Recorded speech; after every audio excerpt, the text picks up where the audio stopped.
नमस्कार, राधे राधे। मैं सच्चिदानंद सिंह कुशवाहा। श्रीमद् भगवत गीता में भगवान श्री कृष्ण के ये वचन अत्यंत महत्वपूर्ण हैं।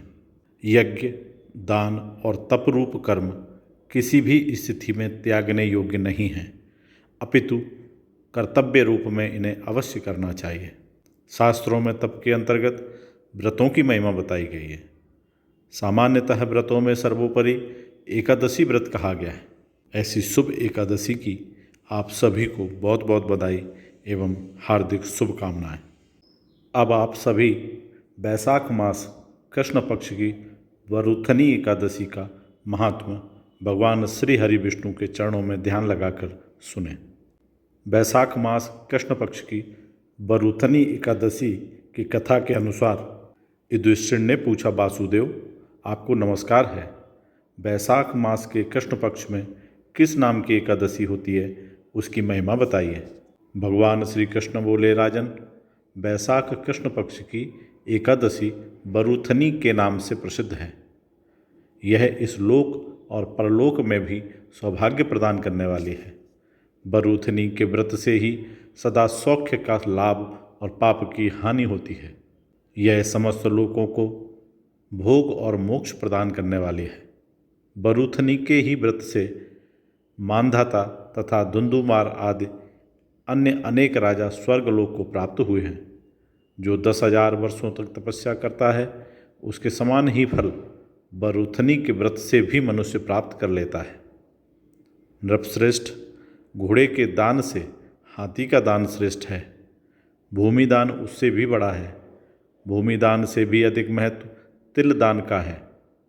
तिल दान से बढ़कर स्वर्ण दान और स्वर्ण दान से बढ़कर अन्नदान है, क्योंकि देवता, पितर तथा मनुष्यों को अन्न से ही तृप्ति होती है।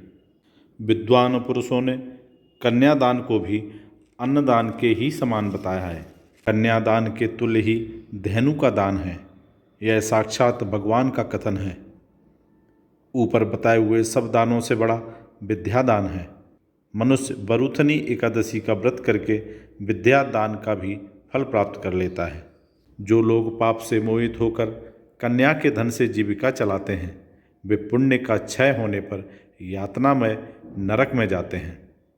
अतः सर्वथा प्रयत्न करके कन्या के धन से बचना चाहिए। उसे अपने काम में नहीं लाना चाहिए। जो अपनी शक्ति के अनुसार आभूषणों से विभूषित करके पवित्र भाव से कन्या का दान करता है, उसके पुण्य की संख्या बताने में चित्रगुप्त भी असमर्थ हैं। वरुथनी एकादशी करके भी मनुष्य उसी के समान फल प्राप्त करता है।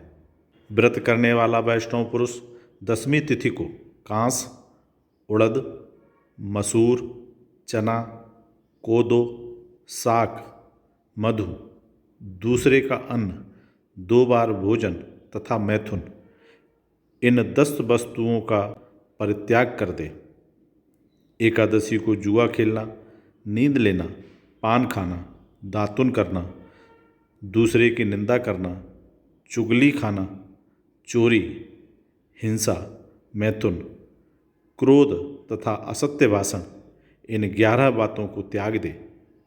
द्वादशी को कांस, उड़द, शराब, मधु, तेल, पतितों से वार्तालाप, व्यायाम, परदेश गमन, 2 बार भोजन, मैथुन, बैल की पीठ पर सवारी और मसूर, इन 12 वस्तुओं का त्याग करें।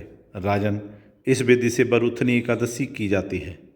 रात को जागरण करके जो भगवान मधुसूदन का पूजन करते हैं, वे सब पापों से मुक्त हो परम गति को प्राप्त होते हैं। अतः पाप भीरू मनुष्यों को पूर्ण प्रयत्न करके इस एकादशी का व्रत अवश्य करना चाहिए। यमराज से डरने वाला मनुष्य अवश्य वरुथनी का व्रत करे।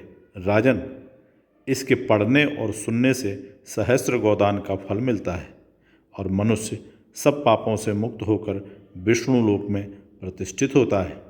आप सभी को वरुथनी एकादशी के इस पावन पर्व की हार्दिक शुभकामनाएं। भगवान श्री हरि विष्णु की कृपा हम सब पर हमेशा बनी रहे। इन्हीं शुभकामनाओं के साथ फिर मिलूँगा एक नए वीडियो में। तब तक आप सभी स्वस्थ रहें, हंसते रहें, मुस्कुराते रहें। जय श्री राधे राधे।